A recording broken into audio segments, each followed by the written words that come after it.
নমস্কার, সুমিস ইজি রেসিপিতে আপনাদের সবাইকে স্বাগত। আজকে আবারও একটা নতুন রেসিপি নিয়ে আপনাদের সামনে চলে এসেছি, পনির মাখানি। তো চলুন দেখে নিই কীভাবে এই লোভনীয় রেসিপিটা আমরা বানাবো।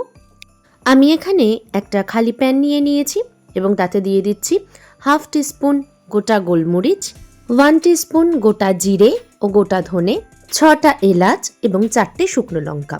হালকা আঁচে একে সাঁতলে নিয়ে এর একটা গুঁড়ো আমরা তৈরি করে নেব। অন্যদিকে আরেকটা প্যান আমরা নিয়ে নেব এবং তাতে দিয়ে দেব 2 টেবিল স্পুন সাদা তেল। তেল হালকা গরম হলে তাতে আমি দিয়ে দেব 1 টিস্পুন পরিমাণ বাটার। তেল এবং বাটারকে মিশিয়ে নিয়ে তাতে আমি দিয়ে দেব কিছু গোটা গরম মশলা, 2টো এলাচ, ছোট একটা দারচিনি এবং 2টো লবঙ্গ।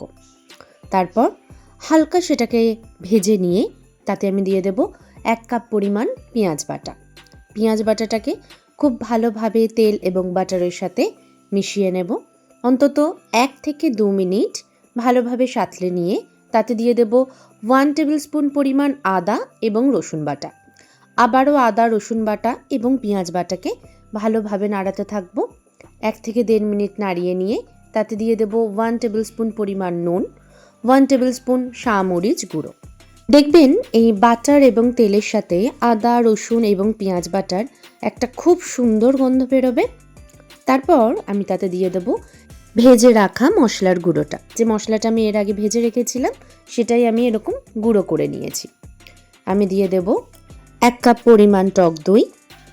টক দইয়ের সাথে ভালোভাবে আমরা মিশিয়ে নিয়ে দিয়ে দেব 1/2 কাপ পরিমাণ কাজু বাদাম এবং চালমগজ বাটা।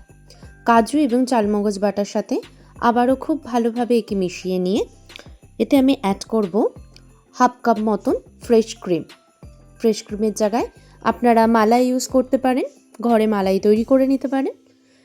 এর সাথে খুব ভালোভাবে মিশিয়ে নিলে আমি তাতে দিয়ে দেব 1/2 টেবিল স্পুন মতন গরম মশলা এবং 1 টিস্পুন মতন কসুরি মেথি। এরপর অন্তত 1 মিনিটের মতন খুব ভালোভাবে মশলার সাথে এটাকে আমরা কষিয়ে নেব। সেই একইভাবে তেল যখন ওপরে উঠে আসবে তাতে আমি কেটে রাখা পনিরের টুকরোগুলো দিয়ে দেব। এখানে আমি পনিরগুলোকে আলাদা ভেজে নেব না, এই একইভাবে র পনিরই আমরা দিয়ে দেব এবং খুব ভালোভাবে অথচ হালকাভাবে পনিরের সাথে মশলাটাকে আমরা মিশিয়ে নেব। দিয়ে দেব পরিমাণ মতো চিনি। খেয়াল রাখবেন মশলাগুলোর সাথে পনিরগুলো যাতে ভেঙে না যায়। এখনই কিন্তু খুব সুন্দর একটা গন্ধ বেরোচ্ছে। পনিরের এই রেসিপিটা আমার কিন্তু সত্যিই খুব ভালো লাগে, যেমন বানাতে ভালো লাগে তেমন খেতেও ভালো লাগে। দিয়ে দিচ্ছি 1/2 কাপ পরিমাণ জল। আমি যে ব্লেন্ডারে কাজু বাদাম বেটে নিয়েছিলাম তাতেই জল নিয়ে দিয়ে দিলাম। জল দিয়ে দেওয়ার পরে 30 থেকে 40 সেকেন্ডের মতন ভালোভাবে নাড়িয়ে নেব এবং ঢাকা দিয়ে রেখে দেব হাই ফ্লেমে। অন্যদিকে অপর একটা প্যান বসিয়ে তাতে বাটার দিয়ে দেব একটু আদা কুচি। এখানে একটা ছোট আদাকে আমি এমনি ছোট ছোট টুকরো করে কেটে নিয়েছি। দিয়ে দিলাম ক্যাপসিকাম। আমি এখানে 3 রকম কালারের ক্যাপসিকাম ইউজ করছি। দিয়ে দিলাম লঙ্কা। আপনারা আপনাদের ইচ্ছা মতন ঝাল অনুযায়ী লঙ্কা দিতে পারেন।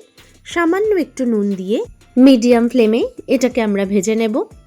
ক্যাপসিকামগুলো যতক্ষণ না নরম হবে সেটাকে আমরা নাড়তে থাকবো। অন্তত 1 মিনিটের মতন নাড়াচাড়া করে নিয়ে ক্যাপসিকাম যখন এরকম হালকা সিদ্ধ হয়ে আসবে তখন পনিরের সাথে এটাকে আমরা অ্যাড করে দেবো।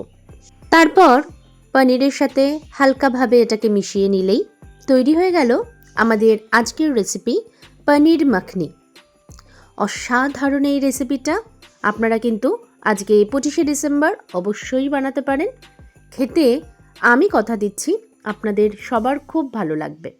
দেখতেই পেলেন বানানোর উপকরণগুলোও ঘরোয়া, তাই খুব সহজেই বানিয়ে ফেলতে পারেন এই রেসিপিটা। তো কেমন লাগলো আমার এই ভিডিও অবশ্যই আমাকে কমেন্টে লিখে জানাবেন। ভালো লাগলে লাইক এবং শেয়ার করে দেবেন। সবাই ভালো থাকবেন। নমস্কার।